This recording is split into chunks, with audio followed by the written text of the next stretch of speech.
Mentiralandia. Robbie dijo la primera mentira a los 7 años.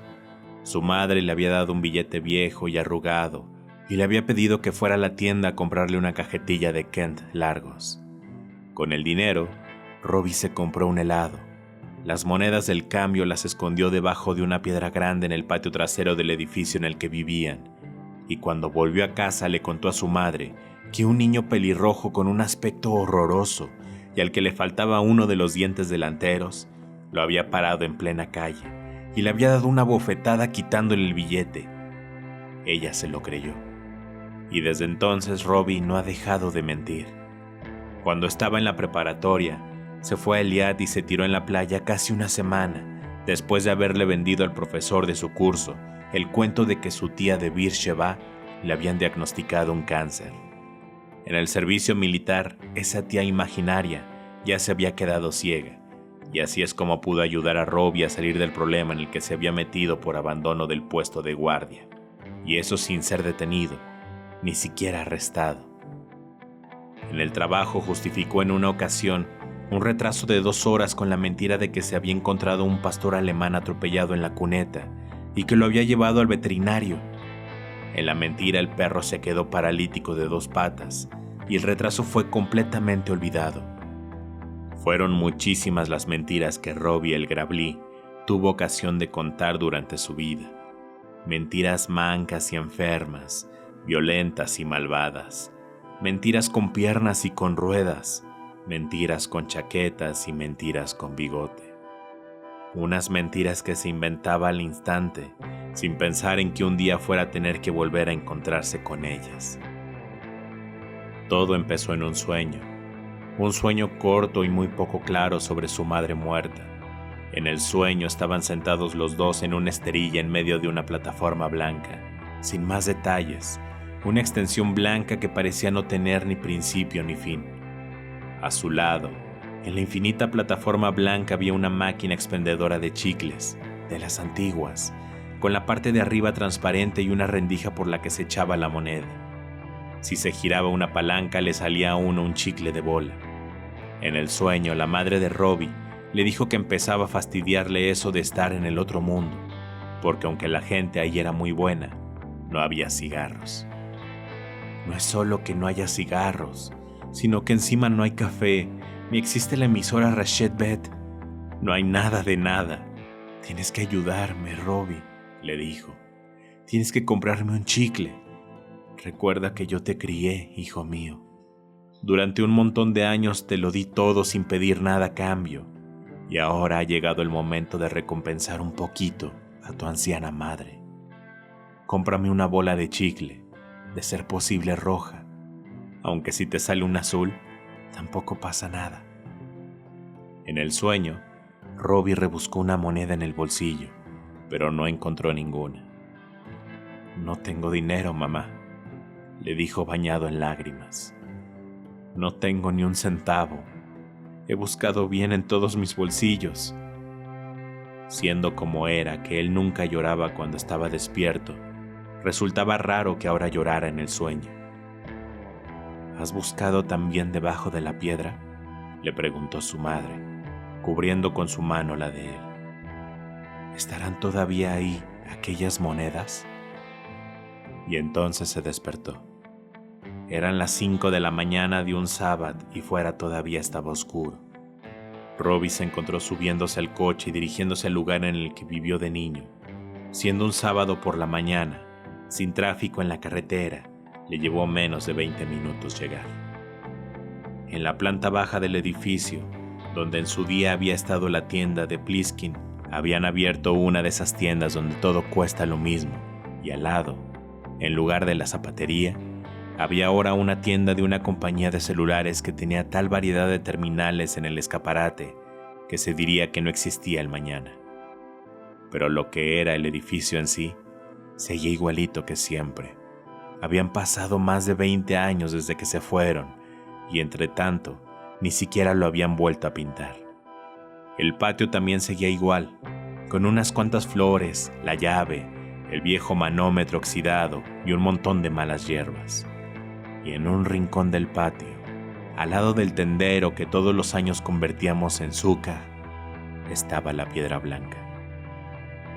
Se quedó allí de pie, en el patio trasero de la casa en la que se crió, con el anorak militar, una linterna de plástico grande y sintiéndose muy raro. Eran las 5:30 de la mañana de un sábado. Si de repente llegaba a salir un vecino, ¿qué le iba a decir?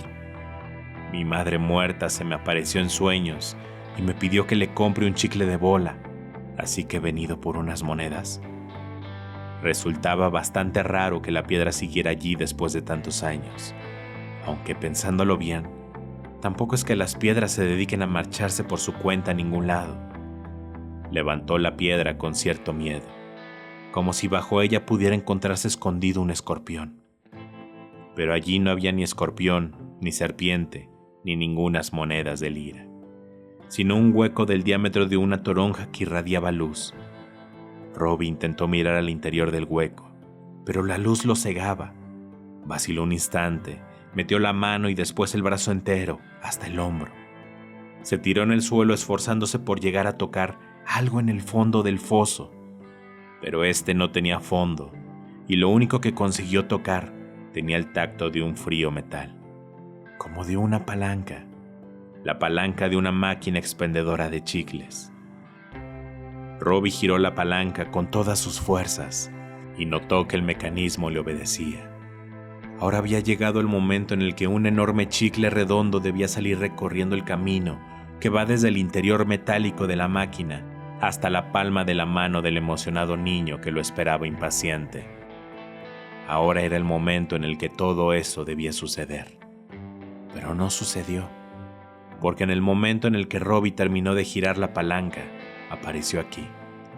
Ese aquí era otro lugar, pero también conocido, el lugar del sueño con su madre, un lugar completamente blanco, sin paredes, sin suelo, sin techo, sin sol, solamente blanco y con una máquina de chicles. Una máquina de chicles y un niño pelirrojo, bajito y feo al que Robbie no vio en un primer momento. Y antes de que Robbie le hubiera dado tiempo de sonreírle o de decirle algo, el pelirrojo le dio una patada en la pierna con todas sus fuerzas, haciéndolo caer de rodillas. Ahora, allí arrodillado y gimiendo de dolor, Robbie y el niño eran exactamente de la misma altura. El pelirrojo miró a Robbie a los ojos y, a pesar de que Robbie sabía muy bien que nunca antes se habían visto, aquel niño le resultaba familiar. ¿Quién eres?, le preguntó al niño rojo que tenía delante jadeando. ¿Yo?, le respondió el niño con una perversa sonrisa que dejó al descubierto que le faltaba uno de los dientes delanteros. Soy tu primera mentira. Robbie intentó levantarse. La pierna en la que el pelirrojo le había dado la patada le dolía rabiar. El pelirrojo, entre tanto, hacía ya rato que había salido huyendo de allí. Robbie examinó de cerca la máquina expendedora de chicles. Entre las bolas de chicles se escondían unas bolas de plástico medio transparentes con sorpresa dentro. Buscó una moneda en los bolsillos y se acordó de que el niño pelirrojo le había arrebatado la cartera antes de escapar. Robbie se puso a cojear sin rumbo fijo. Como en la plataforma blanca no había ningún punto de referencia que no fuera la máquina de chicles, lo único que podía hacer era intentar alejarse de ella. Cada pocos pasos volvía la cabeza para comprobar que realmente la máquina se iba haciendo cada vez más pequeña. Y una de las veces que miró hacia atrás, vio un pastor alemán y a su lado un hombre viejo y enjuto con un ojo de cristal y las 2 manos amputadas. Al perro lo reconoció enseguida, por cómo avanzaba medio reptando, ya que las patas delanteras arrastraban tras de sí, con gran esfuerzo, la parte de atrás del cuerpo, la paralizada. Aquel era el perro atropellado de la mentira, y el perro, jadeando por el esfuerzo y muy nervioso, estaba muy contento de verlo. Le lamió la mano a Robbie mientras le miraba fijamente. Al hombre flaco no conseguía Robbie identificarlo.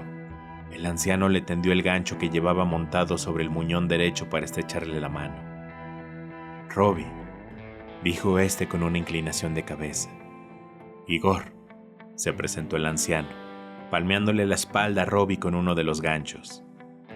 «¿Nos conocemos?», le preguntó Robbie, tras unos segundos de vacilante silencio. No, respondió Igor, levantando la correa con uno de los ganchos. Estoy aquí por él. Te ha olido a varios kilómetros de distancia y se ha puesto muy nervioso. Ha querido que viniéramos. Entonces usted y yo no tenemos nada que ver, dijo Robbie con cierto alivio. ¿Tú y yo?, dijo Igor. En absoluto. Yo soy la mentira de otra persona. A Robbie le habría encantado preguntarle de quién era la mentira, pero no estaba muy seguro de que resultara educado hacerlo. En realidad, quería preguntarle también qué lugar era aquel, y si había allí mucha más gente, o más mentiras, o como quiera que se llamaran a sí mismos, fuera de él, pero temía que esa pregunta resultara también demasiado delicada. Así que en lugar de hablar se limitó a acariciar el perro cojo de Igor. El perro era muy cariñoso, parecía estar muy contento de ver a Robbie, y este se compadeció de él y se sintió culpable por no haber inventado una mentira menos trágica y dolorosa. La máquina de los chicles, le preguntó a Igor tras unos minutos. ¿Con qué monedas funciona? Con liras, le dijo el anciano. Antes estuvo aquí un niño que me robó la cartera, le dijo Robbie, pero aunque no lo hubiera hecho, no llevaba liras en ella. ¿Un niño al que le faltaba un diente?, le preguntó Igor. Ese pájaro roba a todo el mundo, hasta las croquetas del perro. Nosotros, en Rusia, a un niño como ese, lo sacaríamos en camiseta y calzones a la nieve y no lo dejaríamos volver a entrar en casa hasta que no tuviera todo el cuerpo bien azul. Igor se señaló con uno de los ganchos el bolsillo trasero del pantalón. Ahí hay unas cuantas liras. Tómalas. Es un regalo que te hago. Robbie, confuso, sacó una lira del bolsillo de Igor y, tras darle las gracias, intentó ofrecerle a cambio su reloj Swatch. Gracias, sonrió Igor. Pero, ¿para qué necesito yo un reloj de plástico? Además, nunca tengo prisa por llegar a ningún sitio. Y al ver que Robbie buscaba otra cosa para darle en vez del reloj, se apresuró a tranquilizarlo. Pero si el que está en deuda contigo soy yo, si no fuera por tu mentira del perro, ahora me vería aquí completamente solo, de manera que ya estamos en paz. Robbie se fue cojeando muy deprisa en dirección a la máquina de chicles. La patada del niño pelirrojo le seguía doliendo, pero menos. Echó la lira en la máquina, aspiró profundamente, cerró los ojos y giró la palanca con rapidez. Se encontró tirado en el suelo del patio de su antigua casa. La primera luz empezaba ya a pintar el cielo de un tono añil.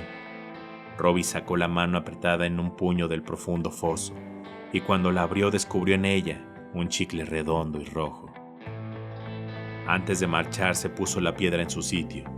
No se preguntó qué era lo que exactamente había pasado allí, en el foso, sino que se limitó a montarse en el coche, puso marcha atrás y se fue de allí.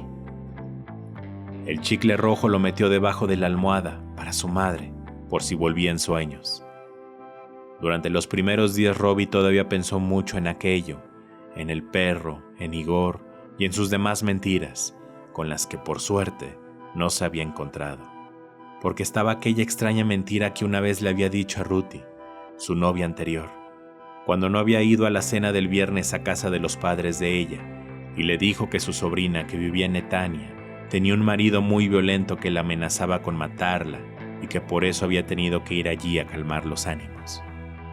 Hasta hoy no entendía cómo había sido capaz de inventar una historia tan demencial como esa. Quizá fuera porque creía que cuanto más complicada y retorcida fuera la excusa, Ruthie más se la creería. Hay personas que cuando no van a cenar a la casa a la que están invitados el viernes por la noche, se limitan a decirles que les duele la cabeza, mientras que por culpa de esa mentira que él había dicho, ahora vivirían no lejos de allí, en una especie de foso bajo la tierra, un marido loco y una mujer maltratada. No regresó al foso, pero algo de aquel lugar seguía en él.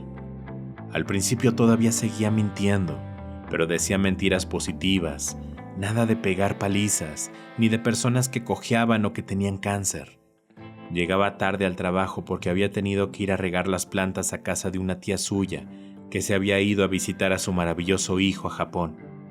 No había podido asistir a una fiesta de Britá porque una gata había parido en su puerta y él se había tenido que ocupar de los gatitos, y cosas por el estilo. Pero el problema con todas estas mentiras positivas era que resultaba mucho más difícil inventarlas, por lo menos las que sonaban creíbles, porque cuando uno le cuenta a alguien algo malo, enseguida se lo traga y le parece de lo más normal. Mientras que cuando te inventas cosas buenas, la gente tiende a sospechar. Así que poco a poco Robbie se encontró con que cada vez mentía menos, sobre todo por pereza, y con el tiempo también fue pensando cada vez menos en aquel lugar, en el foso, hasta la mañana en la que oyó en el pasillo de Natasha, la de presupuestos, hablando con el jefe de su departamento. Le estaba pidiendo que le diera urgentemente un permiso de unos pocos días porque su tío Igor había sufrido un infarto. Un pobre viudo con muy mala suerte que había perdido las 2 manos en un accidente de tráfico en Rusia y que ahora se encontraba completamente solo y desamparado. El jefe le dio el permiso y Natasha se fue a su despacho, tomó su bolsa y salió del edificio. Robbie la siguió hasta el coche. Cuando Natasha se paró para sacar las llaves del bolso, él también se detuvo y ella se volvió hacia él. ¿Trabajas en compras?, le dijo. Eres el ayudante de Saguri, ¿verdad? Sí, asintió Robbie. Me llamo Robbie. Vaya, Robbie, exclamó Natasha dedicándole una nerviosa sonrisa rusa. Pues, ¿qué cuentas? ¿Qué querías? Es por lo de la mentira que le acabas de decir al jefe de tu departamento, tartamudeó Robbie. Yo sé quién es. ¿Me has seguido todo este rato hasta el coche solo para acusarme de ser una mentirosa?, le soltó Natasha. No, se defendió Robbie. Si no te estoy acusando de nada, de verdad. Que seas una mentirosa me parece igual. Yo también lo soy. Pero al Igor de tu mentira lo conozco. Tiene un corazón de oro. Y tú, perdona que te lo diga, te pasaste inventándole más desgracias. Así que lo que te quiero decir es que... ¿Podrías quitarte?, le cortó Natasha con frialdad. No me dejas abrir la puerta del coche. Sé que suena demencial, pero te lo puedo demostrar, dijo Robbie, ahora ya muy nervioso. Igor solo tiene un ojo. Bueno, quiero decir que es tuerto. Seguramente una vez mentiste diciendo que Igor había perdido un ojo, ¿cierto? Natasha, que ya estaba subiendo al coche, se detuvo en seco. ¿De dónde sacas tú eso?, le dijo con recelo. ¿Eres amigo de Slava? No conozco a ninguna eslava, balbuceó Robbie. Solo a Igor. Si quieres te puedo llevar hasta él. Estaban en el patio trasero del edificio. Robbie quitó la piedra, se tiró en la tierra húmeda y metió el brazo en el agujero. Natasha estaba allí de pie a su lado. Él le tendió la mano libre y dijo: «Agárrate fuerte». Natasha miró a aquel hombre tendido allí a sus pies, de unos 30 y pico, guapo, vestido con una camisa blanca, limpia y muy bien planchada, que ahora, en realidad, estaba menos limpia y muchísimo menos planchada, con un brazo metido en un agujero y la mejilla pegada al suelo. «Agárrate fuerte», repitió Robbie, mientras ella no hacía más que preguntarse a sí misma, mientras le daba la mano, ¿cómo era posible que siempre se las arreglara para dar con tarados como este? Cuando él había empezado con sus tonterías junto al coche, Natasha había creído que quizás solo se trataba de una clase de humor algo especial, o de alguna estúpida broma típica israelí para la cámara indiscreta. Pero ahora se daba cuenta de que aquel chico de mirada tierna y azorada sonrisa estaba de psiquiatra. Sus dedos se aferraron con fuerzas a los de ella. Se quedaron así, completamente quietos por un momento. Él tirado en el suelo y ella de pie, un poco encorvada y mirándolo confundida. «Muy bien», susurró Natasha muy bajito y con un tono casi de terapeuta. «Ya estamos agarraditos de la mano, ¿y ahora qué?» «Pues ahora voy a girar la palanca», dijo Robbie. Les llevó muchísimo tiempo dar con Igor. Primero se encontraron con una mentira peluda y jorobada, por lo visto la mentira de un argentino que no hablaba ni una palabra de hebreo, y después con otra mentira de Natasha, un policía religioso de lo más pesado que estaba empeñado en seguirlos para que le mostraran la documentación y que, encima, ni siquiera había oído hablar de Igor. Lo que terminó por ayudarlos fue la sobrina maltratada de Robbie, la de Netania. Se la encontraron dando de comer a los cachorritos de la gata de la última mentira que él había dicho. La tal sobrina hacía ya unos días que no veía a Igor, pero sabía dónde podrían encontrar al perro. Y cuando terminó de lamerle las manos y la cara a Robbie, pareció encantado de guiarlos hasta la cama de su amo. Igor estaba bastante mal. Tenía la piel completamente amarilla y se encontraba empapado en sudor, pero al ver a Natasha esbozó una enorme sonrisa. Estaba tan contento de que hubiera ido a verlo, que hasta se empeñó en levantarse para abrazarla, aunque apenas se podía parar. Cuando lo abrazó, Natasha se soltó a llorar y empezó a pedirle perdón por el tal Igor. Además de ser una de sus mentiras, era tío suyo. Un tío que ella se había inventado, sí, pero su tío al fin y al cabo. Igor le dijo que no tenía por qué disculparse y que aunque la vida que había inventado para él no siempre fuera de lo más fácil, él disfrutaba de cada momento y que no tenía por qué preocuparse, ya que en comparación con el accidente de tren de Minsk, el rayo que le había caído en Vladivostok y el ataque de la jauría de lobos rabiosos en Siberia, el infarto que acababa de sufrir era una menudencia. Robbie metió por la ranura una moneda de lira, agarró la mano de Natasha y le pidió que hiciera girar la palanca. Cuando estuvieron de nuevo en el patio del edificio, Natasha vio que tenía en la palma de la mano una bola de plástico con una sorpresa dentro. Un feísimo colgante de plástico amarillo con forma de corazón. ¿Sabes?, le dijo a Robbie. Esta tarde tenía que marcharme al Sinaí con una amiga para pasar unos días, pero creo que lo voy a cancelar y que mañana volveré aquí para cuidar de Igor. ¿Quieres venir conmigo? Robbie asintió. Sabía que para poder ir con ella mañana tendría que decir alguna mentira en la oficina y, aunque todavía no había planeado exactamente cuál, ya sabía que se trataría de una mentira alegre y que tendría mucha luz, flores, sol y, quién sabe, puede que hasta unos cuantos bebés sonrientes.